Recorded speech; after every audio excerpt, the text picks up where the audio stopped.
Clare FM's In the Garden with Clonroad Garden Centre, Clonroad Business Park in the heart of Ennis. Whether you're a seasoned gardener or just starting out, our friendly staff are here to help your garden grow. Open 7 days a week, Monday to Sunday. And it is time to welcome the General Manager of Clonroad Garden Centre, Judy Beck, to studio for In the Garden. Judy, good morning to you. Hi, good morning, Alan, and another beautiful morning outside. Another beautiful morning. I was saying, like, you can tell the weather's taken a turn for the better when Judy isn't wearing the jacket. It's just the garden centre T-shirt. But I mean, like, the nicer the weather, the better it is, given your line of work. Well, it is, and it's lovely to be outside in the garden centre and all the smells of the beautiful flowers, and a lovely place to work, especially all year round, I have to say, but especially at this time of year. Good save there, by the way. Yeah. In the depths of winter can be a different story, but seeing all the new plants come in and everybody happy and enjoying all the summer colour, it's great. Yeah. Long may it continue, please, as long as possible. The gardening questions already coming in, because as I said, not only giveaway of a voucher, €25 voucher for the Clonroad Garden Centre for one lucky listener. So if you want to be in the running for that €25 voucher for Clonroad Garden Centre, or indeed you just want to tap into Judy's extensive gardening knowledge, and it is extensive, then send your question into 086 1800 964. But before we get to those questions, Judy, you're going to take us through this week's topic, which is on cottage garden plants, and it kind of follows on. We had a question last week from a listener who was wondering about, he had a different phrase, I think it was kitchen plants or something like that. Yeah, and I guess it's probably pretty much the same thing. So people talk a lot about cottage gardens, and what are cottage gardens, and do you have to have a cottage to have a cottage garden? I have a cottage and I have a garden. There we go. There you go, you've got a cottage garden. So some of this might be really relevant to you, but of course you don't have to have a cottage garden in order to get the same effect.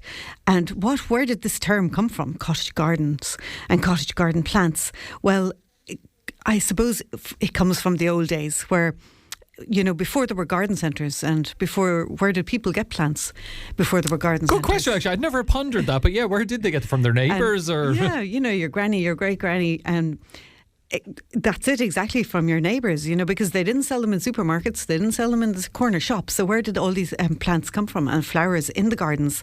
So people would have had, you know, their little garden with their vegetables and with their fruit, and then they would have had their flower garden as well. And these plants would have had to be plants that would be easy to propagate, so easy to grow, either to grow easily from seed, or else to grow easily from cuttings or from division, and then people would share them.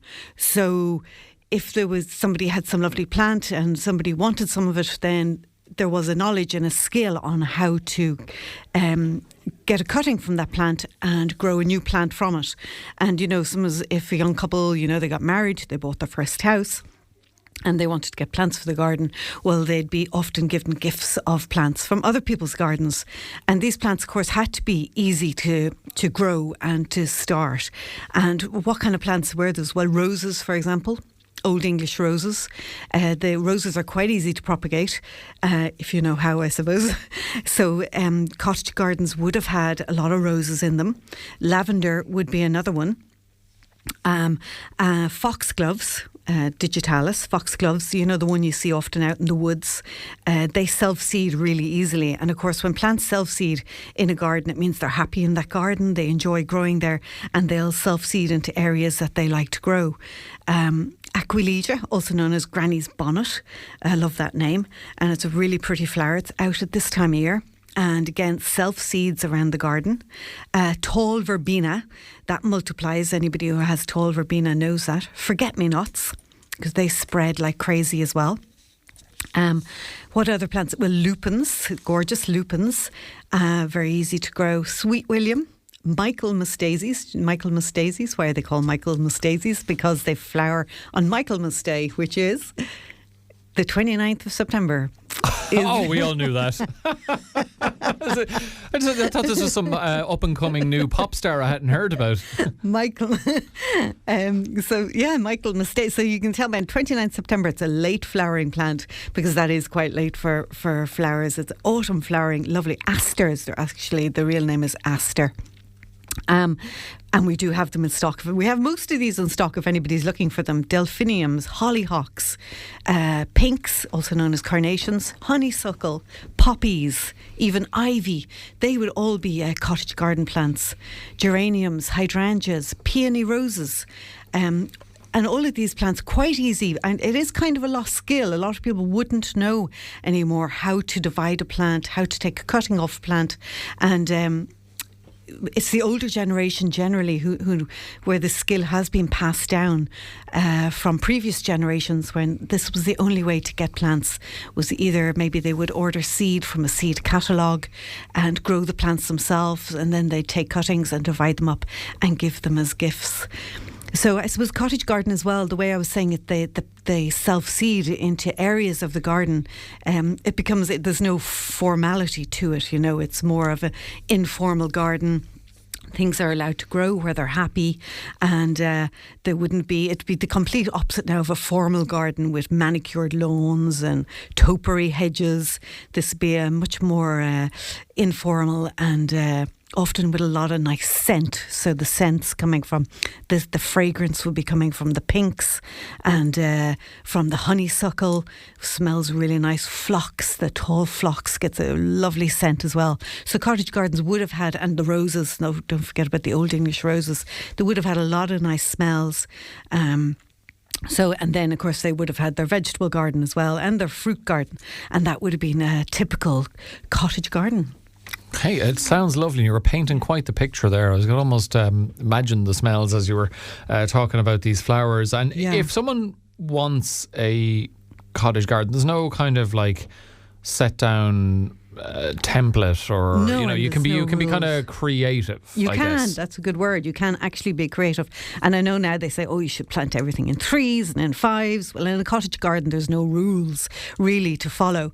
Even though I know clumps of 3 and clumps of 5 look nice, and you can do it. You can put things on purpose in places and still make it look like it's informal, and you haven't thought too much about it, even though maybe you have given it a little bit of consideration of how you want your garden to look.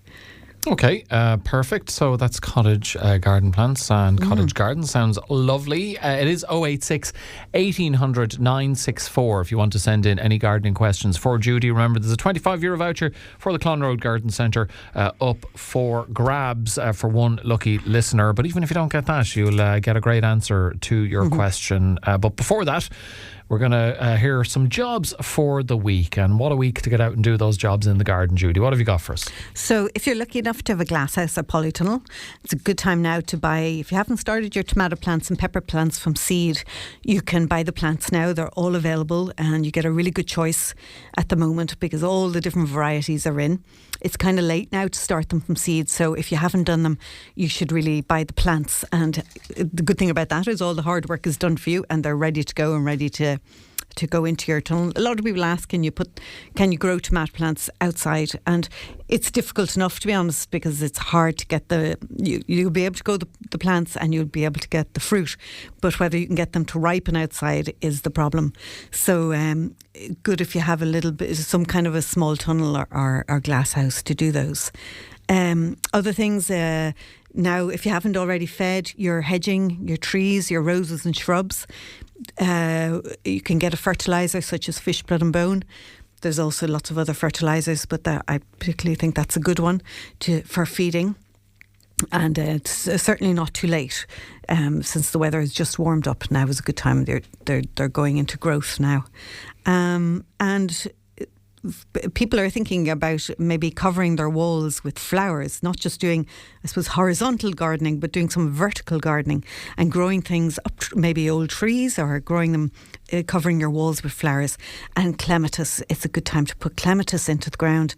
Remember, clematis likes its feet in the shade and its head in the sun. So if you have a wall that would suit lovely flowering clematis, great. We've a huge variety of different colours of clematis for sale. So drop into Clonroad Garden Centre. Lovely stuff, as you should do all the time for your gardening needs. Now it is time to get to the listeners' questions for you, Judy. Remember, someone's going to walk away with a €25 voucher for the Clonroad Garden Centre. And our first question this week comes courtesy of someone who I'm fairly sure is making full use of the weather at the moment, but regardless of what the weather's like, is attending to their garden quite often. And that is Kay in Currafin. How are you, Kay? Who says, good morning, Alan and Judy.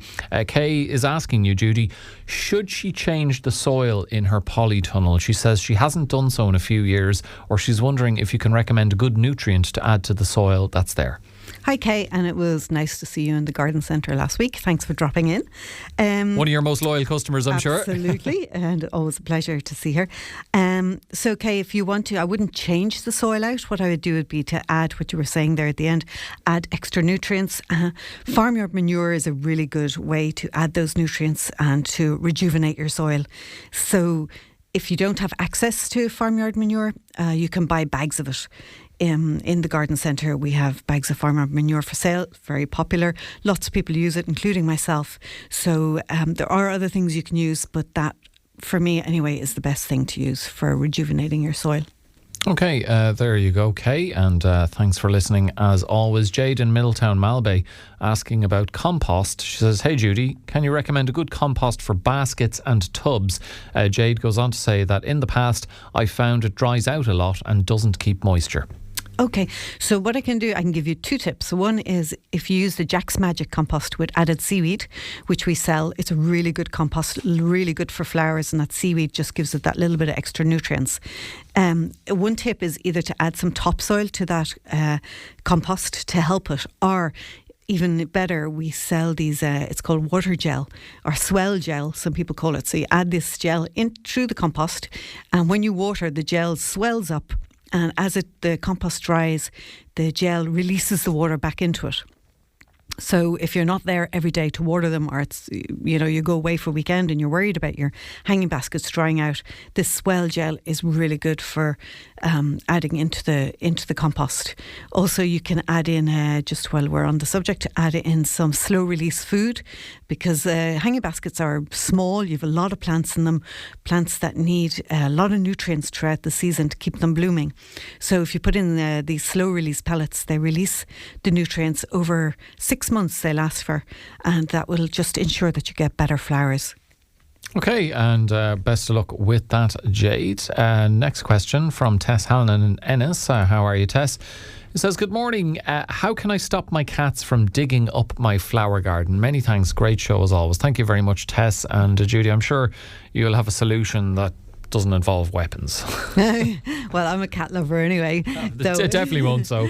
But I kind of have the same kind of problem because I have a lot of cats come into my garden and they don't just dig, they do other things as well. So we trial different things in our house. At the moment we're trialling coffee grounds. So we take They're good for keeping slugs at bay. I don't know if they do it for slugs really.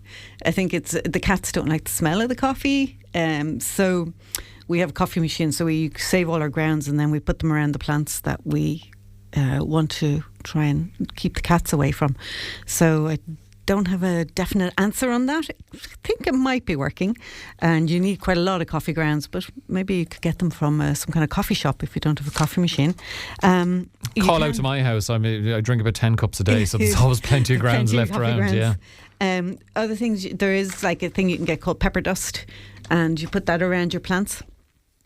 But you have to put it back on every time it rains. That's fine in a dry period like this, but when we get so much rain, you keep having to put this pepper. It does work, but you have to keep reapplying it.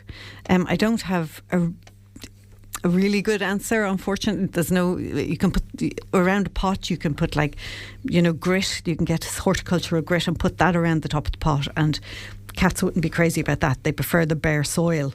It's not really practical in a flower bed because you can't cover the whole bed really with with horticultural grit, but in pots you can, so that might be also another solution. Well, look, I suppose maybe there'd be an element of experimentation required, but the coffee ground sounds like a way to go. It sounds like that could be and if the trick. any of the listeners have tried and true tested methods, I would love to hear them. Yeah, get in touch. If you've come up with a way to keep your cats from ruining your garden, let us all know. We're all keen to find out. 086 1800 964. May from Tulla is a keen gardener and is listening this morning and has a question for you, Judy. She says, good morning.